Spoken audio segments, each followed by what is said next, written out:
دین کی بات پھیلانا صدقہ جاریہ ہے۔ ثواب کی نیت سے ویڈیو کو شیئر ضرور کیجیے۔ جزاک اللہ۔ رجب کا مبارک اور مقدس مہینہ ہے، اور اس مہینے کی شروعات سلطان الہند عطائے رسول حضرت خواجہ معین الدین چشتی اجمیری رحمۃ اللہ تعالی علیہ کے عرس کے ساتھ ہوتی ہے۔ حضور خواجہ خواجگان عطائے رسول حضرت خواجہ معین الدین چشتی اجمیری رحمۃ اللہ تعالی علیہ کے ہی حوالے سے تھوڑی سی گفتگو میں آپ کے سامنے کرنے کی سعادت حاصل کروں گا۔ حضرت خواجہ معین الدین چشتی اجمیری رحمۃ اللہ تعالی علیہ کی جو ولادت باسعادت ہے یہ 537 ہجری میں 537 ہجری میں حضرت خواجہ خواجگان کی ولادت باسعادت ہوتی ہے۔ ایران کے اندر سیستان یا سجستان کے علاقے میں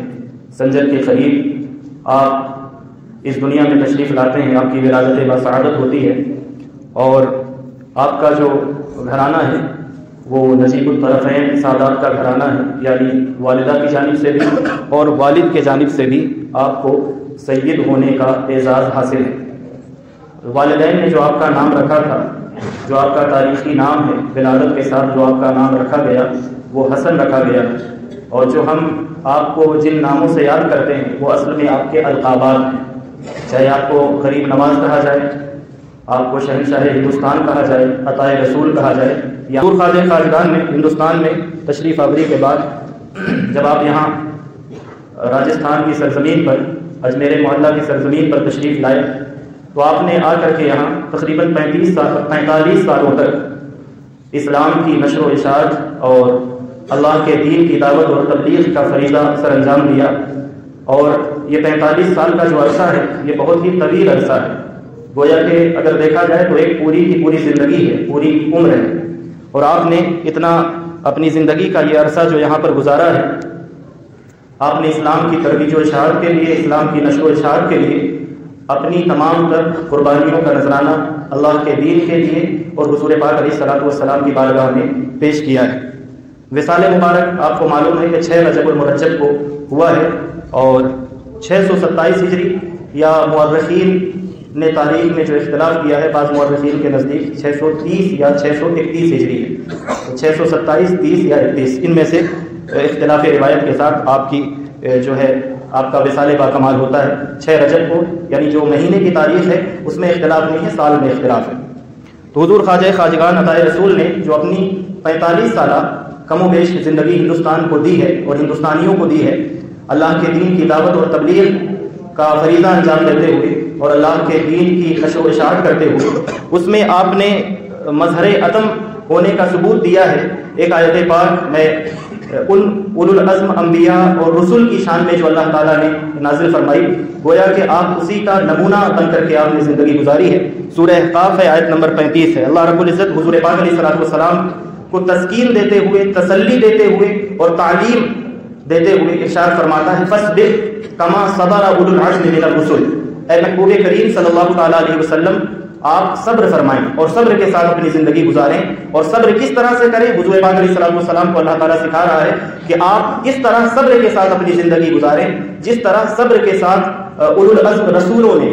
حوصلہ مند رسولوں نے اور ہمت والے رسولوں نے اپنی زندگی گزاری ہے۔ تو یہ اولو العزم رسولوں میں سے حضرت نوح، حضرت ابراہیم، حضرت موسیٰ اور حضرت عیسیٰ علیہ الصلوۃ والسلام اور ہمارے آقا کریم صلی اللہ تعالیٰ علیہ وسلم، یعنی 5 انبیاء اور مرسلین کو اولو العزم نبی اور رسول میں شمار کیا جاتا ہے۔ تو اللہ تعالیٰ یہ انہیں تلقین فرما رہا ہے کہ اہل مکہ کی جو تکلیفیں ہیں، طائف والوں کا پتھر مارنا ہے اور طرح طرح کی جو ایذا رسانیاں ہیں، تکلیفیں ہیں، پریشانیاں ہیں، ہجرت کرنے پر مجبور کر دینا ہے، اپنا شہر مکہ شہر چھوڑنے پر مجبور کر دینا ہے، تو یہ جو تمام تکلیفیں ان کی جانب سے آ رہی ہیں، تو اللہ تعالیٰ حضور کو تسلی دیتے ہوئے فرماتا ہے کہ آپ بھی اسی طرح سے صبر کریں جس طرح سے ہمت والے یا اولو العزم رسولوں نے صبر کا مظاہرہ کیا ہے، اور وہ حضرت نوح علیہ السلام ہے، ابراہیم علیہ السلام ہے، حضرت موسیٰ ہے، حضرت عیسیٰ ہے، تو ان کی طرح حضور پاک علیہ الصلوۃ والسلام کو صبر کرنے کی اللہ تعالیٰ تلقین ارشاد فرما رہا ہے۔ تو یہی نمونہ بن کر کے چونکہ عطائے رسول ہے، تو جس طرح اولو العزم رسولوں نے، اولو العزم نبیوں نے اور پیغمبروں نے حوصلے کا مظاہرہ کیا اور ہمت کے ساتھ، پامردی کے ساتھ، جمع مردی کے ساتھ آنے والی تمام تکلیفوں پر صبر کرتے ہوئے اللہ کی مخلوق کو اور اللہ کے بندوں تک اللہ کے پیغام کو پہنچانے میں جو بھی دشواریاں آتی رہی ہیں، خندہ پیشانی کے ساتھ ان دشواریوں کو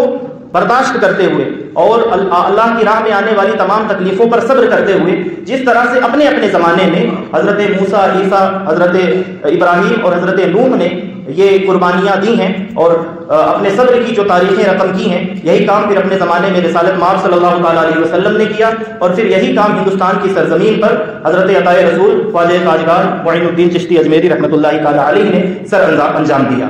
جب ہم کہتے ہیں کہ آپ نے 90 لاکھ لوگوں کو کم و بیش کلمہ پڑھایا یا اتنے لوگوں تک اسلام کی دعوت دی ہے اور ان تک اسلام کا پیغام پہنچایا ہے، جو اللہ کو جانتے نہیں تھے، اللہ تعالیٰ کی معرفت انہیں عطا کی ہے، اور جو رسول رحمت صلی اللہ تعالیٰ علیہ وسلم سے ناآشنا تھے انہیں رسول اللہ صلی اللہ تعالیٰ علیہ وسلم کا غلام بنا کر کے چھوڑا ہے، تو یہ کام اگر مقرر کوئی بیان کرنے والا، کوئی عالم، کوئی واعظ وہ بیان کر کے چلا جائے تو بہت ہی آسان ہے، لیکن 45 سال تک لگاتار ایک مشن پر یہ کام کر کے اپنی زندگی گزار دینا یہ بہت مشکل کام ہے۔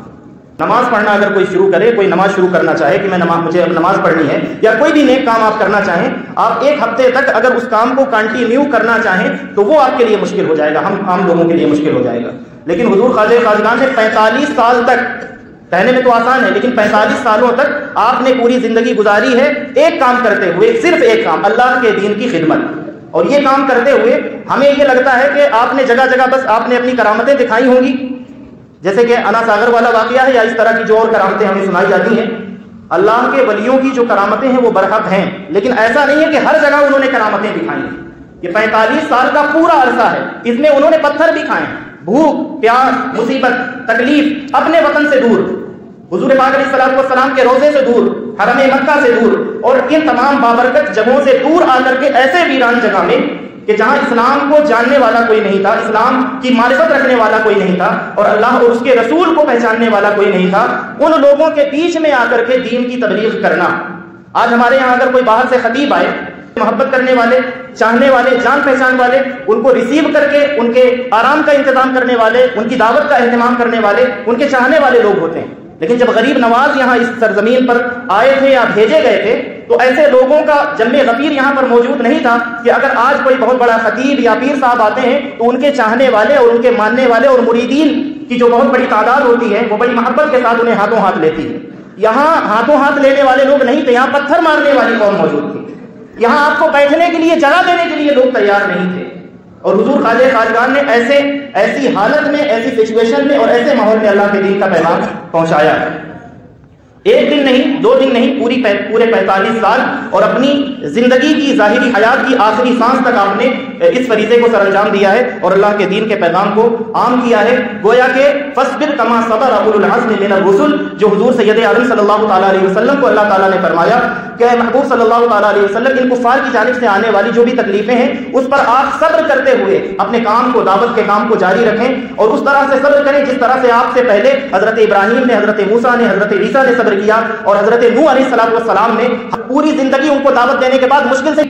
آپ کی دعوت کو قبول کرنے والے اور آپ کا امتی بننے کے لیے تیار نہیں تھے۔ تو ایسا حوصلہ مند نبی اور ایسا حوصلہ مند رسول، ان کی مثال دے کر کے حضور پاک علیہ السلام کو اللہ تعالیٰ فرماتا ہے کہ آپ بھی ایسے ہی صبر کریں۔ تو حضور پاک علیہ السلام نے، یعنی رسول رحمت نے جب عطائے رسول کو ہندوستان میں بھیجا تو انہیں بھی وہی تعلیم دے کر کے بھیجا ہوگا کہ تمہیں جب جا کر کے ہندوستان میں اپنی زندگی گزارنی ہے تو 45 سال تمہیں جو اپنی زندگی کے اے معین الدین گزارنے ہیں تو اس طرح سے گزارنے ہیں جس طرح سے اولو العزم نبیوں اور رسولوں نے جو کام کیا ہے۔ تم نبی نہیں ہو، رسول نہیں ہو، لیکن کام وہ کرنے جا رہے ہو جو نبیوں نے کیا ہے، جو رسولوں نے کیا ہے، تو صبر بھی تمہیں ویسے ہی کرنا ہوگا جس طرح سے صبر نبیوں نے کیا ہو، رسولوں نے کیا ہے۔ ایک حدیث پاک دیکھ لیں، سنن ترمذی کی ہے، 2472 نمبر، حضرت سیدنا انس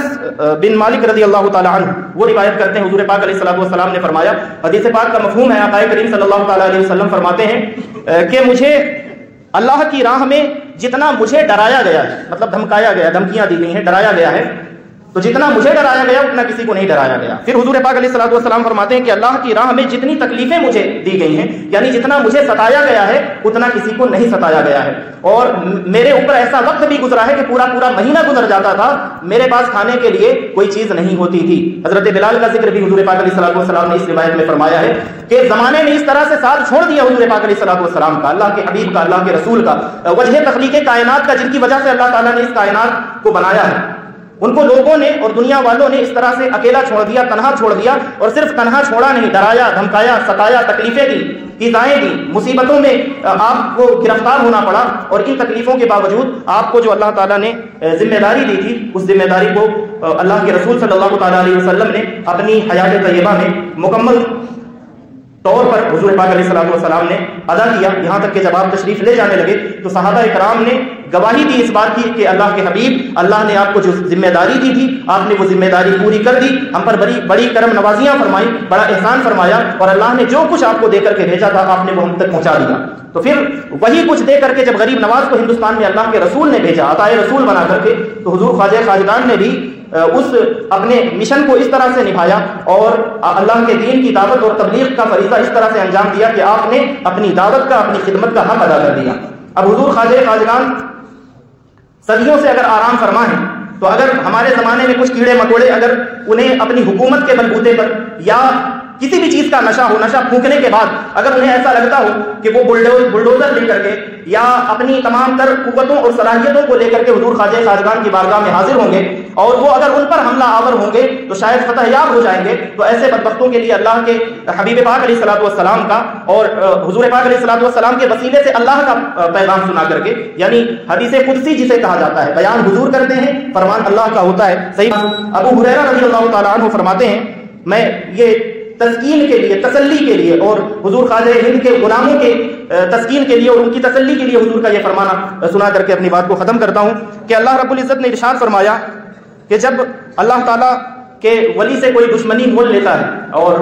وہ اعلان جنگ کرتا ہے، جیسے ابھی کچھ دنوں پہلے کوشش کی پھر ٹھنڈے ہو گئے، اپنی اوقات میں آ گئے، تو اللہ رب العزت نے ارشاد فرمایا کہ جب کوئی اللہ تعالیٰ کے ولی سے دشمنی مول لیتا ہے یا دشمنی کا اعلان کرتا ہے تو اللہ رب العزت ارشاد فرماتا ہے فقد آذنتہ بالحرب، وہ اگر کوئی بھی میرے ولی کے خلاف میدان جنگ میں آئے گا تو میدان جنگ میں میرے ولی کو تو نہیں پائے گا، اس لیے کہ ولی ہوتا ہے صبر کرنے والا، وہ تو پیچھے ہٹ جائے گا، وہ کہے گا ٹھیک ہے تمہیں ظلم کرنا ہے کر لو، لیکن اللہ تعالیٰ اپنے ذمہ کرم پر لے کر کے فرماتا ہے کہ میرے ولی کی جانب جو بڑھے گا، میرے ولی سے دشمنی جو رکھے گا اور میرے ولی کی عداوت جو رکھے گا، اللہ تعالیٰ فرماتا ہے کہ اس کے لیے میرا اعلان جنگ ہے، جب وہ میدان جنگ میں آئے گا میرے ولی کو نہیں پائے گا، مجھے پائے گا، اور جو رب سے ٹکرائے گا وہ پاس ہو جائے گا، چور ہو جائے گا، اس کا اور اس کی نسلوں کا نام و نشان مٹ جائے گا، نہ وہ حکومت رہے گی نہ حکومت کرنے والے رہیں گے، یہ بھی نہیں رہیں گے، ان کی نسلیں بھی نہیں رہیں گی، لیکن حضور خواجہ خواجگان کا جو گنبد ہے جیسے آج چمک رہا ہے، صدیوں پہلے سے چمک رہا ہے، وہ قیامت تک انشاءاللہ تعالیٰ چمکتا رہے گا۔ اللہ رب العزت کی بارگاہ میں یہ دعا ہے کہ مولا کریم حضور خواجہ خواجگان کے فیضان سے اور تمام اولیاء اور صالحین کے فیضان سے